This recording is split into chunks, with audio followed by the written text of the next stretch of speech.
Estamos de volta na sequência da nossa série, fechando hoje a série de temas com a informação do Espírito Santo, o contexto, ou à luz do contexto bíblico e histórico, e hoje fechando com 2 temas. Já falamos a primeira parte, Trindade, luz crescente ou apostasia, falando do contexto das nações, e nesse segundo momento, a evolução da Trindade nas principais igrejas. E aí digo a você que está assistindo, que está ouvindo, caso queira, volte lá na playlist, no canal no YouTube, caso a mensagem seja relevante e não seja inscrito, se inscreva no canal, compartilhe com família, amigos. É uma mensagem que é muito importante. E eu não estou, de novo, eu volto a falar, não quero estar denegrindo nenhuma igreja em específico, de maneira nenhuma, eu não tenho nenhuma dificuldade com nenhuma igreja. Eu convivo bem com as pessoas, independente da igreja em si, mas eu estou trazendo aquilo que do nosso conhecimento dentro da palavra de Deus. Muitas vezes nós aceitamos ou aderimos a algo sem saber de onde vem. Os crentes de Beré, em Atos, falam sobre isso, que eles foram mais nobres do que os que estavam em Tessalônica, porque primeiro receberam a palavra de bom grado, mas foram para a Escritura para ver se de fato as coisas eram assim. Não basta simplesmente estar escrito, porque se nós analisarmos, a maioria das igrejas hoje, ela está fundamentada em algo que se baseia na Bíblia, com raras exceções. Mas eu poderia pegar um texto da Bíblia fora do contexto e trazer algo aqui que não é interessante. Eu até ouvi uma pregação falando justamente sobre isso, que você abrir a Bíblia, um texto onde Judas, tá lá, Judas ele toma a decisão de se enforcar, ou ele sai para se enforcar. Então você leu. E aí você acha depois, Judas pensou em se enforcar, e você acha depois da sequência, em outro local sequencial, Judas se enforcou. Aí você abre a Bíblia, eu vou achar que Deus está falando para mim aqui. E eu não estou criticando quem faz isso, tá? Mas só uma observação, muito cuidado com isso. E depois você acha um texto que não tem nada a ver com o assunto, algo bom, interessante, e aí está escrito, vai e faça o mesmo. Poxa, será que é isso? Então na Bíblia tem passagens que eu devo pegar como exemplo e praticar, e outras, por contraste, e não praticar. Tá? É um exemplo de fracasso, de vitórias. Tudo que foi escrito para o nosso ensino foi escrito para que pela consolação das Escrituras tenhamos esperança. Mas é preciso estar atento, porque há a possibilidade de má fé ou não, como o próprio Pedro escreveu sobre a sabedoria que foi dada ao nosso amado irmão Paulo, que escreveu pontos difíceis de entender, que os indoutos, que não têm conhecimento, e os inconstantes, que querem amoldar da maneira que é agradável a ele, faz. E Apocalipse fala também, aquele que acrescentar qualquer coisa do que, além do que está escrito, Deus acrescentará as pragas, e aquele que tirar, será tirado da parte na vida, do livro da vida e da vida eterna. Aquele que cumprir, aquele poderá desfrutar daquilo que o Senhor prometeu para a vida eterna. Então, muito cuidado, principalmente para aqueles que ensinam. Eu não vou ouvir, não quero nem ver, nem ouvir, porque meu pastor, meu líder, meu professor, meu pai não me falou, meu líder espiritual não falou. Então, muito cuidado com isso.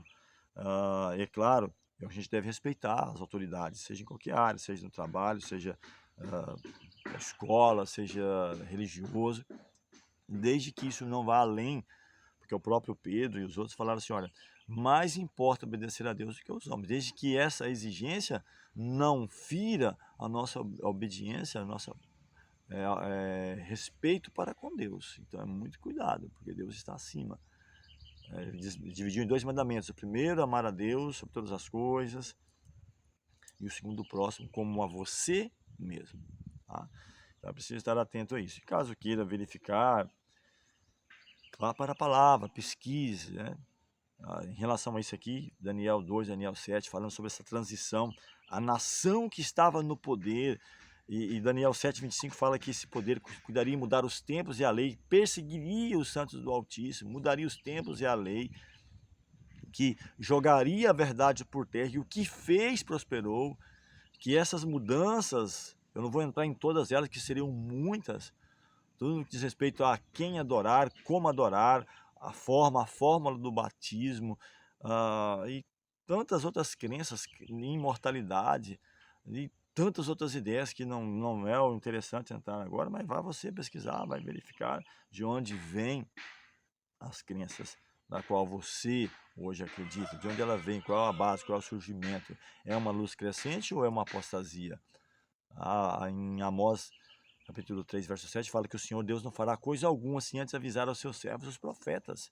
Mas ele avisa para os seus servos, os profetas. E isso fugiu à regra. Não foi avisado ao seu servo, ao profeta. Não foi para os profetas do Antigo Testamento, não foi para os apóstolos do Novo, não foi para aqueles que seguiam, sendo fiéis no contexto da história, mas para um poder que estava cumprindo uma profecia, o quarto reino.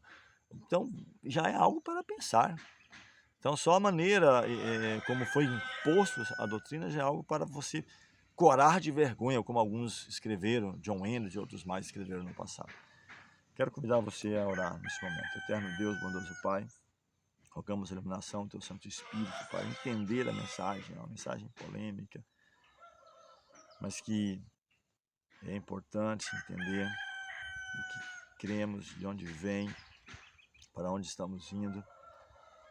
E que o Senhor trabalhe poderosamente na vida de cada pessoa que esteja assistindo, que vai estar assistindo pela 97, que vai estar ouvindo, que vão estar assistindo através do canal no YouTube. Que essa mensagem possa tocar o coração, que possamos buscar a orientação do Senhor, os frutos do Espírito, os dons do Espírito em nossa vida, discernimento espiritual, que isso é muito importante para vivermos uma vida em conformidade com a palavra do Senhor, independente de qual denominação, não é essa a minha preocupação, mas de sermos fiéis à palavra. O Senhor, quando se aproximava das pessoas, não perguntava qual a denominação, como a mulher samaritana perguntou, disse: Senhor, os judeus dizem que é naquele monte, os samaritanos dizem que é naquele, o Senhor o que diz? E diz: mulher, vem a hora, já chegou, e que nem nesse monte, nem aquele, porque Deus é Espírito e importa que os seus adoradores o adorem em Espírito e em verdade. O próprio Cristo mencionou que onde tiver dois ou mais reunidos em seu nome, ali estaria no meio. E no primeiro século foi muito provado isso, as perseguições que a igreja do primeiro século sofreu, os apóstolos, com exceção de João, todos foram mártires, não tendo, quem sabe, um local para adorar, como o próprio Cristo não tinha onde reclinar a cabeça, perseguido, veio para os seus rejeitaram, os discípulos perseguidos também, mas que pela fé avançaram e, como o apóstolo pôde escrever, ao mundo, pelo poder do Espírito que o Senhor concedeu a eles, Jerusalém, Judéia, Samaria, até os confins da terra, foi abalado pela mensagem, a própria sede da época, Roma, uma carta escrita aos romanos, porque a mensagem do Senhor é extensiva e deseja alcançar a todos, em todos os momentos, apesar de ser o império dominante da época, que a profecia apontava, mas há uma carta, foi uma igreja fundada e há mensagem de salvação para todas as pessoas. Que a graça do Senhor nos alcance a cada pessoa que vai estar ouvindo ou assistindo essa mensagem. Nós pedimos em nome de Jesus. Amém. Avançando então, como mencionei, não quero me delongar muito na mensagem, mas é pegar a linha transitória entre o contexto das nações, das crenças que vinham de tríades, diversas divindades, e para um contexto mais filosófico. E na carta aos Tessalonicenses, o apóstolo também fala, que não será assim, a vinda de Jesus não seria assim, sem que antes viesse a apostasia, se manifestasse o homem do pecado, o filho da perdição, o qual se opõe e se levanta sobre tudo, ou contra tudo que se chama Deus ou é objeto de culto, de forma que ele queria sentar-se no templo de Deus, querendo parecer Deus. E não pode ser mais aqui, porque o templo ele é destruído no ano 70, não é reconstruído no contexto de adoração, e já era bem claro que na morte de Cristo o véu do santuário rasga de alto a baixo, e de que Cristo, na carta aos Hebreus, caso você queira ver isso, está muito bem claro na carta aos Hebreus, que nós temos um sumo sacerdote que ministra, e Paulo até fala, nós não temos um sumo sacerdote que não possa compadecer das nossas fraquezas, mas um que, como nós, foi tentado em tudo, mas sem pecado. Ele é propiciação pelos nossos pecados, e não somente pelos nossos, João escreve, mas de todo o mundo. E acheguemos-nos com confiança ao trono da graça. Podemos chegar a Deus em nome de Jesus, como sacerdotes, temos essa liberdade, esse privilégio que Ele nos concede. Então eu quero já entrar nessa linha transitória de Roma, chamada pagã, ou Roma imperial, que foi de 168 até 476 depois de Cristo, e que começa uma nova fase, ela não passa uma nova fase, diz que é um chifre pequeno, um poder pequeno, que agora, não simplesmente no contexto político, mas político e religioso, domina. Isso acontece na Idade Média, ele sobe ao poder, derruba ali 3 daqueles que se opunham, dos 10 reinos que se opunham, e comanda no contexto político e religioso de 538 até 1798, quando então é deposto por Napoleão Bonaparte, seu general Berthier. Então, provisoriamente ele perde o poder, mas que a profecia fala que voltaria depois. E aqui diz assim: a aceitação oficial da doutrina da Trindade variou entre diferentes igrejas cristãs ao longo do tempo. Mas aqui diz que há um marco histórico importante. Foi o Concílio de Nicéia, realizado em 325. Então, o nome, Concílio de Nicéia. Vai lá, se você não está, talvez, ou não vai acreditar no que estou falando, vai lá, pesquise, Concílio de Nicéia. O que aconteceu? Então, o Concílio de Nicéia foi convocado pelo imperador. Então, não era pela uma autoridade bíblica que estava dentro do contexto bíblico, era um marketing, era uma ideia de busca de poder, porque estava perdendo espaço, a igreja, apesar de perseguida, era popular, e ele então faz essa jogada estratégica, né? Constantino, até mesmo alguns dizem que foi batizado, há controvérsia entre isso ou não, que viu ali a cruz, ele então se converte, é batizado, e então é convocado pelo imperador Constantino, que resultou na formulação do Credo Niceno, que afirmou a divindade de Cristo. Eu até falei que não precisava disso, né? A Bíblia diz bem claro que nele habita corporalmente a plenitude da divindade, que é a base que precisaria, né? Porque o questionamento ali era Cristo, ele é o Messias, é divino ou não? Tanto é que ele foi morto porque eles não acreditavam nisso. E estabeleceu como base da doutrina da Trindade, Deus Pai, Deus Filho e Deus Espírito Santo. Então, alguns falam Santíssima Trindade, como 3 pessoas consubstanciais ou da mesma essência, coeternas, coiguais, distintas, separadas. Uma maneira grosseira de falar até, não é interessante, Deus não pode ser comparado a nada, né? Porque ele está acima de tudo, de todos, no entanto, presente. Diz, assim como o vento que toca, você não sabe de onde vem, de onde vai, assim aquele que é nascido do Espírito, estou aqui sentindo o vento me tocar, tocando nas árvores. Então Deus, ele se faz presente mediante seu Espírito em todos os lugares, a sua onipresença. Mas a ideia da Trindade, como é colocada hoje, mais se encaixa como trigêmeos, 3 pessoas coeternas e coiguais que sempre existiram juntas. Então, para mim, é um tanto mais complexo entender isso. Então, eu acredito mais naquilo quando eu me batizei em 93. Você crê em Deus, o Pai. Então, Deus, o Pai, o seu Filho Jesus Cristo, que também pode ser adorado. Ela diz que nele habita corporalmente, é do agrado de Deus que toda a plenitude habitasse nele. Assim como o Deus, como o Pai tem vida em si mesmo, deu ao Filho ter vida em si mesmo.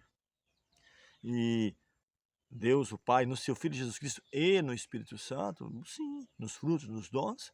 Mas agora, se você voltar, como hoje é perguntado assim, pelo menos na denominação da qual eu servi 22 anos e tem 10 que fui excluído dela. A pergunta hoje muda. Você crê em Deus? 2 pontos. Então ele explica quem é Deus agora. Uma unidade de 3 pessoas, coeternas e coiguais. Então muda. O significado não é o mesmo. Tá? Então houve uma mudança. Você vai ver no contexto da história que isso foi evoluindo, sim.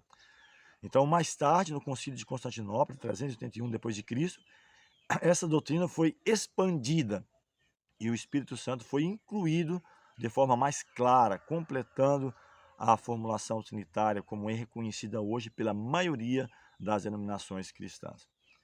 Então, por isso que eu até menciono, eu até sou de estar falando pouco com respeito a isso, exceto quando há uma situação, quando há um questionamento, porque muitas vezes as pessoas questionam, eu até ouvi isso, e infelizmente pessoas que são filhos na fé. Eu comecei meu ministério aqui ainda solteiro, fui ordenado ancião ou presbítero, né, da igreja aqui em Machadinho, do Oeste, e hoje tem pessoas que filhos na fé, que muitas vezes talvez te ignoram, porque talvez, não sei, houve uma informação de que não crê no Espírito Santo. Então, não crê no Espírito Santo está descartado, né? E não é essa a realidade, né? Então não para ouvir de fato o que. Então, como mencionei aqui, em relação às principais igrejas, a aceitação oficial da doutrina da Trindade, ela teve essa esse período, né, transitório, mas o Concílio de Nicéia foi o ponto principal. O Concílio de Nicéia foi convocado pelo imperador Constantino, que resultou na formulação do Credo Niceno, que afirmou a divindade de Cristo, estabeleceu a base da Trindade, Deus Pai, Deus Filho e Espírito Santo, como 3 pessoas, como eu mencionei. Mais tarde, em 381.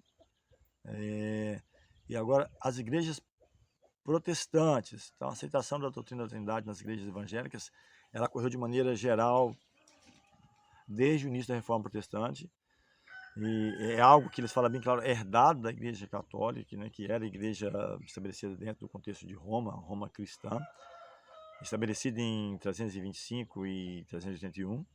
E aqui tem a ordem delas, de maneira bem simples, mas você pode ver como ela evoluiu nas principais igrejas, ordem cronológica. Então, os luteranos, então, houve um cisma, Lutero, houve aquele cisma ali, onde ele questiona algumas maneiras da Igreja Católica, abre uma igreja, mas que também persegue da mesma forma. Tá? Então, assim, eu até menciono várias vezes, o problema não é em igreja, não é abrir mais uma igreja, fica até muitas vezes assim desgastante.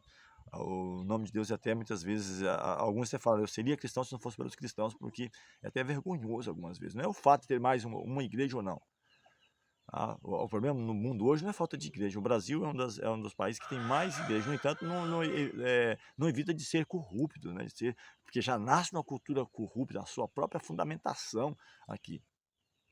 Então, assim, no sentido muito geral, muitas vezes até a gente está muito ligado a gente, que a gente ensina isso, de barganha, de fazer, muitas vezes é muito complicado. Então, é só misericórdia de Deus para libertar disso de nós.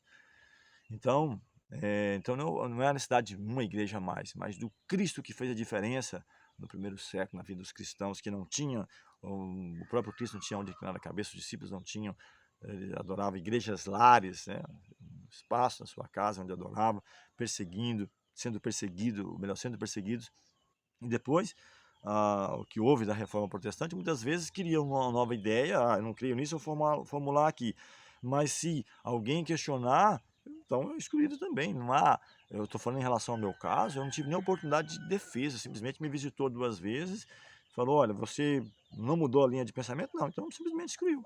Foi lá numa quarta-feira, numa igreja de aproximadamente quase 600 membros, muitas pessoas talvez nem sabem, como até mesmo essa semana foi abordado, eu mencionei por colegas, amigos de trabalho, né, pensando que eu pertencia a essa denominação, e formalmente não, de coração sim, mas não formalmente, não no papel. E até hoje, pessoas, onde eu fui excluído, na igreja onde eu era líder, um dos líderes, um dos anciãos, um dos pastores locais, como assim dizendo, né? Apesar que você não usufrui dessa prerrogativa de um pastor local, de fato, é só no papel, vamos dizer assim, não em todos os requisitos, né? Ali, como no primeiro século, que o pastor local ele fazia batismo, ele fazia os ritos ali de apresentação de criança e Santa Ceia, todas as coisas. Então, alguns é restrito só por aquele que não é o local, como é dito. Tá? Então, assim, ficaram sem entender, mas de fato, né? Então, os luteranos perseguiram da mesma forma. Se você for verificar no contexto da história, perseguiram aqueles que criam diferente, e assim foram vindo. E não me entenda mal, eu não estou aqui a tirar pedra nenhuma, estou tentando no contexto. Então, não é o fato de ter uma nova igreja, porque se você não estabelecer, e até em certo ponto, sim, você trabalha numa escola, numa empresa, ele tem um horário de entrar, se você vai ter que ser uniformizado ou não, as regras ser cumpridas, pode isso, não pode. Entendo. E eu nunca, depois desses 10 anos que eu fui visitar membros da igreja, falar mal da igreja, não. Eu falo num contexto quando eu estou pregando sobre um determinado assunto, então falo sobre isso. E você é livre para escolher, aceitar ou não. Todas as coisas me são listas, Paulo escreveu, mas nem todas me convêm. Reformados, calvinistas e presbiterianos, a partir de 1536, então ela passa a fazer parte aqui também, afirmam fortemente a Trindade, e usaram ali os credos históricos. Os anglicanos, a partir de 1564, aqui tem o ato de supremacia, a separação da igreja da Inglaterra de Roma, mas também continuam mantendo, né, a doutrina, afirmam a Trindade como base dos credos apostólicos de Niceno, de Nicéia, né? Os batistas, em 1609, o fundador John Smith, Thomas Hughes, uma coisa assim, não entendo bem do inglês, né? Então a maioria dos batistas afirma a Trindade, usam a Bíblia como única regra de fé, mas aceitam a doutrina da Trindade baseada na interpretação bíblica. Foi como mencionei, né? Por mencionar Deus, Jesus e Espírito Santo, então é três pessoas coeternas e coiguais. Eu mostrei durante essa série mais de 20 temas, falando, né, que creio em Deus, creio em Jesus, creio no Espírito Santo, mas não creio que sejam três pessoas coeternas e coiguais, diferentes, distintas, né? Então, já mencionei que creio que o Espírito seja uma manifestação ou do próprio Deus ou do próprio Cristo. Por isso que menciona Espírito de Deus, Espírito de Cristo, Espírito Santo, poder, glória, vento, fogo, água. Então, é a maneira como Deus se manifesta para a igreja, para o seu povo. Para o seu povo. Metodistas, a partir de 1738, John Wesley, grande reformador. Tá? Eu li sobre ele, o livro Grande Conflito, John Wesley, John Hus, Calvino, Zwinglio, Lutero, né? Wycliffe, são pessoas tremendas dentro do contexto da luz que eles tinham, avançaram, mas a igreja ficou tanto tempo mergulhada em, vamos dizer assim, nas trevas espirituais, que a Bíblia apontava sobre isso, um tempo, 2 tempos, metade de um tempo, 42 meses, ou 1260 anos, que a profecia é fiel, 538 a 1798, onde as pessoas não tinham essa liberdade de usar, de usufruir da Bíblia, pesquisar. E se hoje, apesar da Bíblia ser o livro mais traduzido, mas quem sabe não é tão lido ou conhecido ou praticado como deveria ser. Então, houve muitas... Cristo até fala, em vão me adoram ensinando doutrinas que são preceitos de homem. Mas Senhor, nós não fizemos isso, nós não curamos, nós expulsamos. Vamos dizer naquele dia. Então eram pessoas que tinham uma certa familiaridade com a Bíblia, porque mas olha, Senhor, eu curei, eu expulsei demônios, eu fiz isso, fiz aquilo. Ele diz, apartai-vos de mim, porque eu não vos conheço. Vós que praticais iniquidade. Que é iniquidade? Iniquidade é pecado. O que é pecado? Transgressão dos mandamentos de Deus. Então é muito sério. Eu tenho até mencionado que o mundo cristão da atualidade tem cometido um erro muito parecido com o que aconteceu com os judeus, só de uma forma inversa. Os judeus diziam aceitar a lei, os mandamentos, a Torá, mas rejeitaram o Messias. O mundo hoje, com as ideias ecumênicas, né, a partir de 321, 325, vem esse concílio ecumênico, onde reúne ali, dizem aceitar Cristo, e está nas músicas, né, nas igrejas em geral, dizem aceitar Cristo, mas no entanto rejeitam ou a Bíblia como um todo, ou parte, ou os mandamentos como um todo, ou em parte, e o objetivo acaba sendo cumprido da mesma maneira. Então, muito cuidado com isso. Então, mencionei os metodistas, pentecostais históricos a partir de 1901, e igrejas neopentecostais. E aí fecha, e onde se encaixa na igreja onde eu congreguei 22 anos e fui excluído dela em 2015, que foi a partir do ano de 1970 e conclui até 1980. E justamente a igreja que eu frequentei 22 anos foi em 1980, foi a linha divisória, onde ela veio vindo, batendo, batendo, batendo, e aqui ela então ela bate o martelo. A partir daqui, quem não crê será excluído.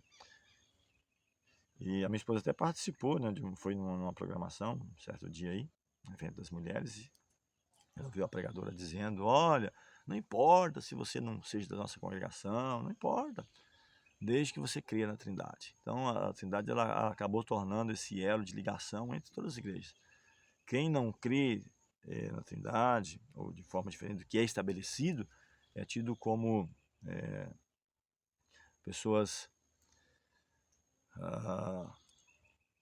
colocadas à margem, né, vamos dizer assim. E quem sabe, não como no passado, né, hereges, ou é uma seita. Paulo não tinha nenhum problema em ser chamado como seita. Ele fala, segundo o caminho que se chama seita, eu sou zeloso, sou fiel. E as pessoas têm uma certa ideia, né, da seita. Apesar de que a seita pega uma ideia pejorativa, né, enrolando a língua aqui. Porque não conhece. É igual a algumas ideias que é passada para nós sem vermos a base de onde ela vem, né? E então a gente acaba aceitando aquilo que é colocado para nós. Então, como eu mencionei, eu não vou nem mencionar o nome aqui, acho que não é o mais importante, mas os pioneiros, né, da igreja, eles tinham uma ideia diferente disso, e ela foi mudando gradualmente. Ela foi fundada em 1863, depois em 1890, 1915 há uma ideia gradual. Em 1971 é incluído agora uma forma trinitária, embora ainda não fosse obrigatória para todos os membros, como mencionei, estou falando da igreja a qual eu pertenci. E oficialização plena, 1980. Então aí surge agora as crenças fundamentais. Se você não crê, ali você é excluído. Só que mesmo assim, como mencionei, eu fui batizado em 93, com 18 anos. 93. Lá no meu certificado de batismo, a primeira pergunta é: você crê em Deus, Pai, no seu Filho Jesus Cristo e no Espírito Santo? Então ali não entra em detalhes sobre uma terceira pessoa coeterna, se estão três seres coeternos ou não, se é uma manifestação. Não entra nisso.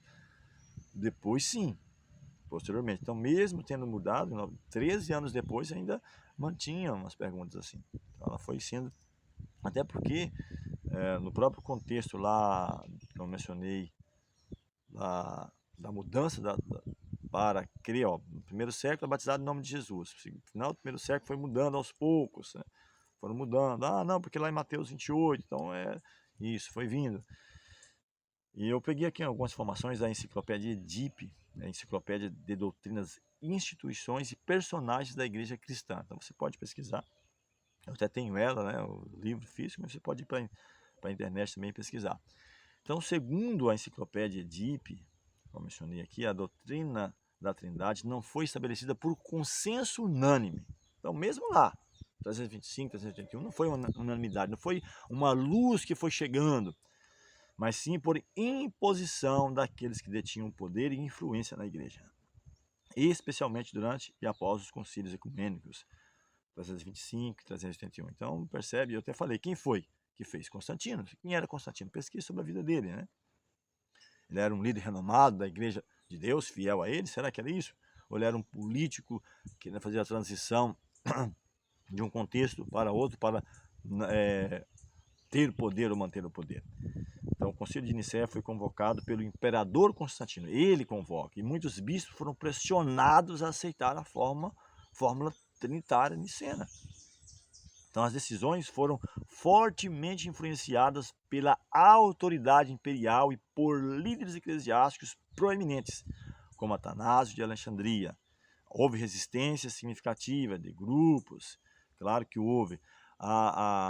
E a Edipe ainda ela aponta que a Trindade tornou-se doutrina oficial, mas por força política e eclesiástica, do que por um consenso natural entre os cristãos da época. E chegaram a um consenso, e até falando em relação à igreja que eu pertenci durante muito tempo, eles até dizem assim, então por que não continua a seguir alguns ritos lá dos pioneiros, né?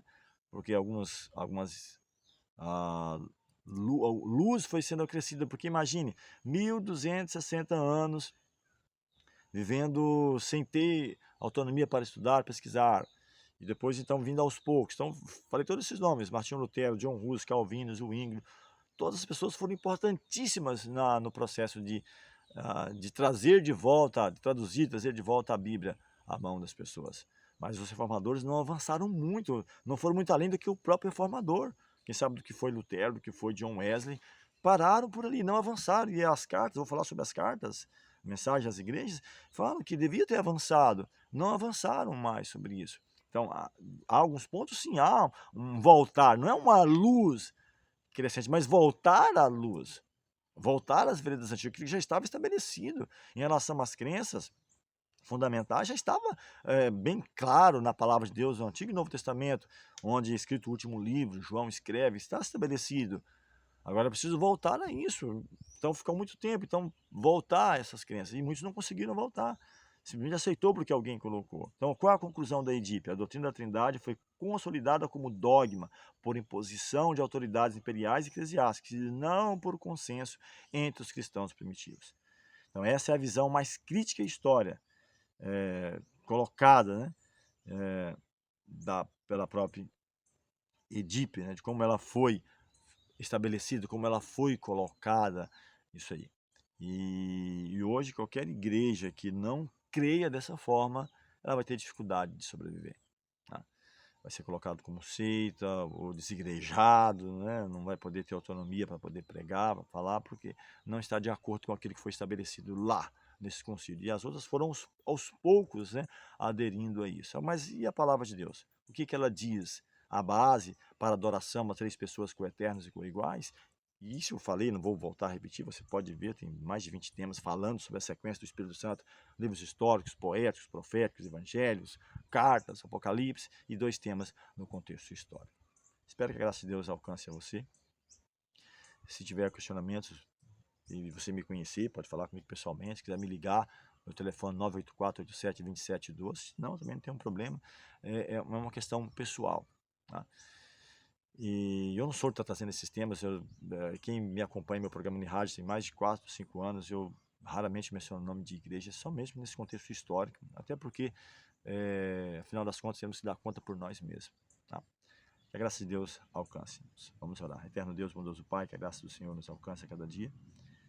Que sejamos iluminados pelo Espírito Santo do Senhor, recebamos os frutos, os dons, e a cada dia venhamos desejar, almejar e suplicar ao Senhor, como diz a palavra, conheçamos e prossigamos em conhecer o Senhor, porque como a alva a sua saída é certa, e o Senhor virá a nós, assim como prometeu Jesus, eu e o Pai viremos e faremos nele morada. Que faça morada em nós, em espírito. Que possamos ter discernimento, luz, sabedoria, para vivermos e glorificarmos o nome do Senhor. Essas bênçãos pedimos e agradecemos em nome de Jesus. Amém.